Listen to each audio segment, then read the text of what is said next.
दोस्तों वीडियो तो आप लोगों ने देखा होगा, क्योंकि इस वीडियो को देखने के बाद आपको पता चल चुका होगा कि ये पश्तो का बहुत मशहूर एक्टर हैं।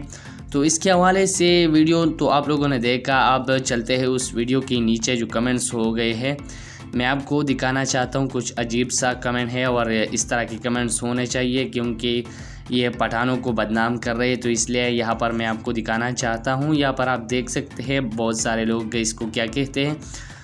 एक भाई ने लिखा है, ऐसे लोग ईद के दिन वफ़ात पाकर हमसायों की ईद ख़राब करते हैं। बिल्कुल सही कहा है इस भाई ने। नीचे आते हैं, मैं आपको ये दिखाना चाहता हूँ। मेरा दोस्त 20 तरह की काम करता था, फिर हबशी उठा कर ले गए और जब से वो वापस आया है तो चुपचाप सा रहता है, ना सोता है, ना कुछ खाता है, ना पीता है, बस ज़्यादातर पेन कलर गोलियाँ खाता है।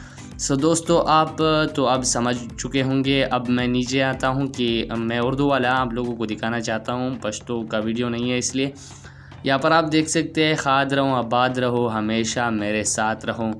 इस भाई ने भी बहुत अच्छा जवाब दिया है। और इसकी नीचे अगर हम आए तो आपका इस ड्रामे में करैक्टर कुछ अच्छा नहीं था। बिल्कुल सही बात है, ये उस ड्रामे की बात कर रहे हैं जिस ड्रामे से ये मशहूर हो चुकी है। सिंह माहा नाम है शायद उसका। मैं नीचे आता हूँ और ये नीचे वाले मैं आपको दिखाना चाहता हूँ। अगर एक कमेंट और मिल जाए तो यहाँ पर आप देख सकते हैं, बेगैरतों बेशर्मों का ये हाल है। इस बेगैरत के बच्ची ने पख्तून को मुकम्मल तौर पर बदनाम कर दिया है। दोस्तों बिल्कुल सही कहा है इन दोस्तों ने, और मुझे इन दोस्तों की कमेंट से इत्तेफाक है। दोस्तों आप इस बारे में क्या कहना चाहते हो कमेंट सेक्शन में लाजमी बताएं। अगर आपको ये वीडियो अच्छी लगी तो वीडियो को लाइक करें, चैनल को साथ ही ज़रूर सब्सक्राइब करें।